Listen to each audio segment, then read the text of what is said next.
சாமி இந்த படை போதுமா? இந்த படை போதுமா? இன்னும் கொஞ்சம் வேணுமா? இந்த படை போதுமா? இன்னும் கொஞ்சம் வேணுமா? எங்கள் பாலினம், எங்கள் உரிமை, எங்கள் பாலினம், எங்கள் உரிமை, எங்களுடைய பாலினம், எங்களுடைய உரிமை. யாருமே மற்றவருடைய பாலினத்திலேயோ மற்றவருடைய பாலிருப்பு விஷயத்திலேயோ நாம தலையிடக்கூடாது. அது பெற்றோர்களா இருந்தாலும் சரி, உறவினர்களா இருந்தாலும் சரி, அக்கம் பக்கம் வீட்டினரா இருந்தாலும் சரி என்பதை வலியுறுத்தி கூறுவதற்காகவே இந்த பேரணி. ஒரு அரசு நம்மை நடத்தி கொண்டிருக்கிற ஒரு அரசு, நமக்கு நல்ல வகையில எல்லா வகையிலுமே துணை நிற்கின்ற ஒரு அரசு தான் இப்ப தமிழ்நாடு நடத்தி கொண்டிருக்கிறது. அதனால நம்மளுக்கு எந்த ஒரு பிரச்சனையும் இல்லை. ஏன்னா இந்தியாவிலேயே முதல் முறையாக நலவாரியத்தை உருவாக்கி கொடுத்ததும் இந்த தமிழக அரசு தான். அதே போல இந்தியாவிலே முதல் முறையாக LGBTIQA+ கம்யூனிட்டிக்கான பாலிசியை உருவாக்கி கொடுக்க போவது தமிழ்நாடு அரசு தான்.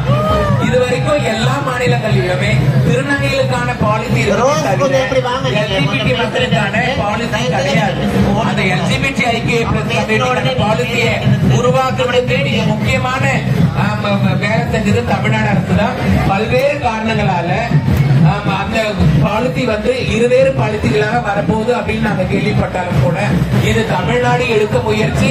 தமிழ்நாடு அரசு மூலியமாக நமக்கு LGBTIQA+ கம்யூனிட்டிக்கு உருவாகி இருக்கிற ஒரு நல்ல ஒரு முதன்மை தான் நாம சொல்லுவோம். இப்போ நம்ம ஒவ்வொருத்தருக்கிட்டையுமே நம்ம முன்னாடி நமக்காக நம்முடைய அதாவது கிட்டத்தட்ட ஒரு 15-20 வருஷத்துக்கு முன்னாடியே நம்முடைய மக்களை பத்தி பேசின ஒரு சிலவர்கள்ட்ட நம்மளுடைய கருத்துக்களை நம்ம கேட்போம். நம்முடைய LGBT மக்கள் சார்பா இன்னைக்கு இப்படிக்கு ரோடு பேசுறாங்க.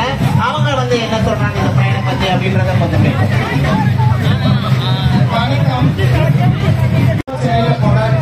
ஒவ்வொரு வருஷமும் கூட அதிகமாகிட்டு இருக்கு.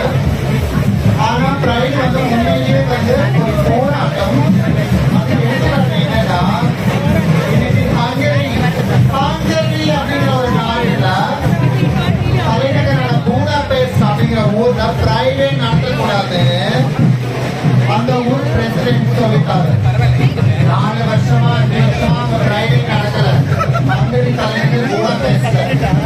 ஆனா இந்த வருஷம் அந்த ஊர் மக்கள் என்ன பண்ணாங்க, முடிவு பண்ணாங்க நம்ம காலத்தையே தீர்வோம். அந்த கவர்மெண்ட் என்ன சொன்னா என்ன, காவல்துறை என்ன சொன்னா என்னன்னு அவங்க தைரியமா பிரைட் அறிவிச்சாங்க. அரசு நடத்தக்கூடாதுன்னு சொல்லுச்சு. ஆனா அந்த மீறி அவங்க நடத்துறதுக்கு ஒருங்கிணைச்சாங்க.